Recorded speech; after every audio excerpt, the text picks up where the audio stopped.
Vous voulez avoir des relations plus harmonieuses? Ben, dans cette vidéo, je vous donne le meilleur moyen. Je m'appelle Pascal Renier, je suis spécialisée en communication, relations d'aide, santé mentale. Ben, le meilleur moyen, c'est d'apprendre à se recentrer. Oui, mais Pascal, ça veut dire quoi apprendre à se recentrer? Ben, apprendre à se recentrer, c'est d'avoir des techniques simples, rapides et efficaces pour prendre de la distance par rapport à vos émotions.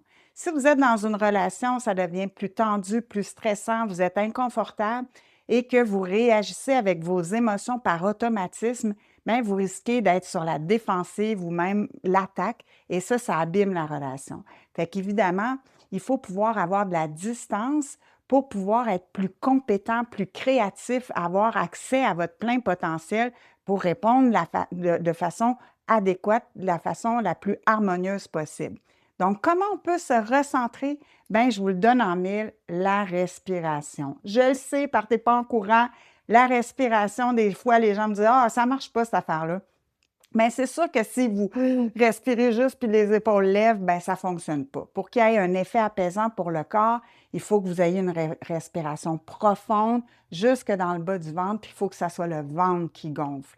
Mais au-delà de ça, bien, c'est sûr que quand vous parlez à quelqu'un, le simple fait de justement inspirer profondément et d'expirer plus lentement que l'inspiration, ça va avoir un effet apaisant. Cela étant dit, si vous avez l'occasion de vous retirer, souvent ce que je conseille, c'est de faire la technique de la cohérence cardiaque. Mais ça prend quand même 3 à 5 minutes, puis ce n'est pas toujours évident. Mais j'ai une nouvelle technique pour vous aujourd'hui, c'est la technique du décompte. Celle-là peut prendre seulement 10 à 20 secondes, puis vous allez arriver à vous recentrer très rapidement. En quoi ça consiste? Bien, au début de la technique, vous donnez la commande à votre cerveau qu'au décompte de 1, vous allez être calme, détendu et disposé. Donc, vous commencez à inspirer, toujours respiration profonde, si vous choisissez 20 secondes. Quand vous expirez, vous dites 19, je suis calme et détendu. On inspire 18, de plus en plus calme et détendu. 17, puis vous n'êtes pas obligé de toujours répéter calme et détendu, mais le fait d'inspirer et d'expirer comme ça, de vous concentrer sur votre respiration, puis d'être obligé d'avoir un décompte inversé comme ça occupe votre esprit et ça vous ramène beaucoup plus dans le ici et maintenant. Vous allez être surpris de voir à quel point, quand vous allez atteindre le 1, vous allez avoir retrouvé votre plein potentiel puis votre plein pouvoir personnel. Donc, essayez ça, technique du décompte, 10 ou 20 secondes. Je vous le donne en mille, ça va vous garantir d'avoir des relations plus harmonieuses. N'hésitez pas à partager si vous trouvez ça utile. Merci, à la prochaine.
Une femme sur 3 va subir un jour ou l'autre dans sa vie un acte de violence physique ou sexuelle.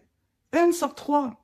40% des femmes et 26% des hommes, dans le cadre de leur relation intime, vont subir un acte de violence. De tout ce nombre effarant, c'est sûr qu'il y a des gens qui sont victimes de dynamiques de violence conjugale. Juste en 2023, au Québec, c'est pas loin de 30 000 déclarations d'infraction dans le cadre de violence conjugale. 30 000! Donc, c'est certain que dans ce contexte-là, que ce soit tant sur le plan professionnel que personnel, que vous en côtoyez des gens qui sont victimes de violences conjugales. Puis vous ne voulez pas passer à côté. Vous ne voulez surtout pas passer à côté avant qu'il soit trop tard. Donc, c'est pour cette raison-là que j'ai conçu un guide qui s'intitule « 22 signes qui doivent vous alerter. Comment détecter les signes de violence conjugale chez les gens ». C'est totalement gratuit. Vous avez juste à télécharger. Puis, n'hésitez pas à partager parce que la violence, ça concerne tout le monde. Merci.